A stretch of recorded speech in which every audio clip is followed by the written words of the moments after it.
Hi everyone. నేను present ఒక major problem notice చేశాను. It's not for first benchers, it is for last benchers, especially English మాట్లాడలేని talented పర్సన్స్కి సంబంధించిన problem, mainly in IT sector. నాకు తెలిసిన ఒక రీసెంట్గా గ్రాడ్యుయేట్ అయిన ఒక టాలెంటెడ్ పర్సన్ తెలుసు. బట్ అతనికి ఇంగ్లీష్లో కొంచెం మాట్లాడటం వీక్. మెయిన్లీ కమ్యూనికేషన్స్ డెవలప్ చేసుకో అంటారు, కానీ ప్రతి ఒక్కరికి కమ్యూనికేషన్ స్కిల్స్ ఉంటాయి. బట్ వాటిని ఎక్స్ప్రెస్ చేయడానికి ఇంగ్లీషే కావాలి, మెయిన్లీ ఐటీ సెక్టార్లో. నేను చెప్పిన గ్రాడ్యుయేట్ కూడా అంతే. He got 85% score, but English manage చేయలేను అని, ఐటీ సెక్టార్ వద్దు అని, ఇంగ్లీష్ అవసరం లేని ఒక చిన్న జాబ్ కోసం ట్రై చేస్తున్నాడు. మీకు తెలిసిన వాళ్ళు కూడా ఇలా చాలామంది చేస్తున్నారు. ఇంగ్లీష్ అనేది జస్ట్ ఒక లాంగ్వేజ్ మాత్రమే, నాలెడ్జ్ కాదు.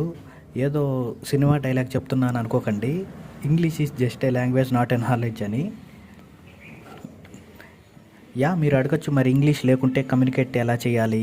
Clients Telugu, Tamil, Kannada, Hindi or else other country లాంగ్వేజెస్లో మాట్లాడలేరు కదా, వాళ్ళు ఏమైనా ఇవన్నీ నేర్చుకోవాలా అని మీరు నన్ను అడగచ్చు. దానికోసమే ఇదంతా చెప్తున్నాను. ఇప్పుడు జనరల్లీ మన క్లయింట్స్ మీటింగ్స్ అన్నీ ఏదో ఒక ఆన్లైన్ ప్లాట్ఫామ్స్లో జరుగుతాయి, like Google Meet, Zoom etcetera. వీటిలాగానే ఒక యాప్ డెవలప్ చేయాలని అనుకుంటున్నాను. అంటే మీటింగ్ అటెండ్ అయిన వాళ్ళు అందరూ వాళ్ళ నేటివ్ లాంగ్వేజెస్లో మాట్లాడతారు, బట్ మిగతా వాళ్ళు వాళ్ళకి నచ్చిన లాంగ్వేజ్ సెట్ చేసుకుంటారు. అప్పుడు వాళ్ళు సెట్ చేసిన లాంగ్వేజెస్లో వినిపిస్తుంది. For example, client and employ ఒక మీటింగ్ జరుగుతుంది. క్లయింట్ ఇంగ్లీష్, హెచ్ఆర్ వచ్చేసి Telugu native, team lead Tamil, employees Kannada etcetera. Client English set చేసుకుంటాడు, మిగతా వాళ్ళు వాళ్ళ నేటివ్ లాంగ్వేజెస్ సెలెక్ట్ చేసుకుంటారు. సో క్లయింట్ ఏ లాంగ్వేజ్లో మాట్లాడినా మనం సెట్ చేసిన లాంగ్వేజ్లో మనకు ట్రాన్స్లేట్ అయ్యి వినిపిస్తుంది. అలాగే హెచ్ఆర్, టీఎల్, ఎంప్లాయీ వీళ్ళు వాళ్ళ లాంగ్వేజెస్లో మాట్లాడతారు, కానీ అది మిగతా వాళ్ళు సెట్ చేసుకున్న వాళ్ళ లాంగ్వేజ్లోకి ట్రాన్స్లేట్ అయ్యి వినిపిస్తుంది. ఆల్రెడీ చాలా ట్రాన్స్లేటర్స్ ఉన్నాయి కదా అని అనొచ్చు, బట్ అవన్నీ మీరు టైప్ చేసి ట్రాన్స్లేట్ అని సెర్చ్ చేయాలి. బట్ ఇది అలా కాదు, డైరెక్ట్గా ట్రాన్స్లేట్ అవుతుంది.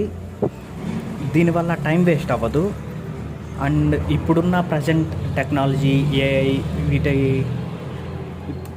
ఈ యాప్ బిల్డ్ చేయటం పెద్ద కష్టమేమి కాదు. చాలామంది ఫారెన్ క్లయింట్స్ మాట్లాడేటప్పుడు screen record or voice record చేయాల్సిన పని ఉండదు. ఫారెన్ క్లయింట్స్ మాట్లాడుతుంటే వాళ్ళ ఆన్సెట్ మనకు అర్థం కాక screen record or voice record చేసుకొని రిపీటెడ్గా విని వాళ్ళు ఏం చెప్పారో డీకోడ్ చేయాల్సి ఉంటుంది. ఈ యాప్ డెవలప్ చేస్తే ఆ అవసరం ఉండదు. ఈ యాప్ డెవలప్ చేస్తే మిగతా ప్లాట్ఫామ్స్ కూడా అప్డేట్ చేస్తాయి. సో ఎవరికి ఏం నష్టం ఉండదు. క్లయింట్స్కి కావాల్సింది వాళ్ళ ప్రోడక్ట్స్, అప్లికేషన్స్ ఎక్సెట్రా మాత్రమే, ఇంగ్లీష్ కాదు. అండ్ వన్ మోర్ థింగ్, చాలా స్టేట్స్లో ఇండియాలో ఉన్న స్టూడెంట్స్ వాళ్ళ మదర్ టంగ్లో చదువుకోవాలని ఉన్నా వాళ్ళకి ఇంగ్లీష్ రాకుంటే జాబ్స్ రావని ఇంగ్లీష్ మీడియం తీసుకుంటారు. తెలుగు ఒక సబ్జెక్ట్లా 10th క్లాస్ వరకు వచ్చి ఆగిపోతుంది అంతే. బట్ ఈ యాప్ డెవలప్ చేస్తే ఇంగ్లీష్ ఒక సబ్జెక్ట్లా ఉంటుంది. అండ్ ఇప్పుడున్న ప్రజెంట్ జనరేషన్ వాళ్ళకి తెలుగులో రాయటం అస్సలు రాదు. ఫర్ ఎగ్జాంపుల్, ఉప్మా రవ్వ అని రాయమంటే UPMA RAVEVA అని రాస్తారు. వాళ్ళ మదర్ టంగ్ మెల్లగా మర్చిపోతారేమో అని చాలామంది అనుకుంటున్నారు. రాయటం హానెస్ట్గా ఇప్పుడున్న ప్రజెంట్ జనరేషన్ వాళ్ళకి తెలుగు కరెక్ట్గా రాయటం ఎంతమందికి వస్తుంది చెప్పండి? మా Andhra Pradesh state chief minister Nara Chandrababu Naidu sir and Nara Lokesh Naidu sir, deputy CM Konidela Pawan Kalyan sir, వీళ్ళందరూ కూడా ఇదే చెప్తున్నారు. ఓన్లీ ఇంగ్లీష్ మీడియం ఉంటే తెలుగు ఫ్యూచర్ జనరేషన్స్లో ఉండదని. మిగతా టెస్ట్లో కూడా వాళ్ళ నేటివ్ లాంగ్వేజెస్కి ఈ ప్రాబ్లంకి కూడా ఈ యాప్ చెక్ పెడుతుంది. వాళ్ళు చెప్పేది ఏంటంటే స్టూడెంట్స్ వాళ్ళ చాయిస్తో మీడియం సెలెక్ట్ చేసుకోవాలి, అంతేకాని ఇంకా వేరే దారి లేదు అని చెప్పి మీడియం సెలెక్ట్ చేసుకోకూడదు. చాలామంది స్టూడెంట్స్ ఇంగ్లీష్ అర్థం కాక జస్ట్ బట్టి ఎగ్జామ్స్ రాస్తారు. దానివల్ల వాళ్ళకి ఏమొస్తుంది? మార్క్స్ వస్తాయి అంతే, నాలెడ్జ్ రాదు. గ్రాడ్యుయేట్ తర్వాత నీ మార్క్స్ దేనికి పనికిరావు. నీకు ఎన్ని మార్క్స్ వచ్చాయని చెప్పుకునేదానికి తప్ప దేనికి పనికిరావు. ఇప్పటికే చాలా ఆన్లైన్ ఐటీ కోచింగ్ ప్లాట్ఫామ్స్ ఇప్పుడు వాళ్ళ నేటివ్ లాంగ్వేజెస్లో టీచ్ చేయటం స్టార్ట్ చేశారు. సో నేను చెప్పిన వాటి కన్నిటికీ సొల్యూషన్ ఈ యాప్. Please anyone help me to build this app. ఫైనల్గా ఒక చిన్న కొటేషన్: knowledge is the light that guides us and language is the bridge that connect us. ఈ యాప్తో వరల్డ్లో ఉన్న టాలెంటెడ్ పర్సన్స్కి, ఇంగ్లీష్ రాని టాలెంటెడ్ పర్సన్స్ అందరికీ ఆపర్చునిటీస్ క్రియేట్ అవుతాయి.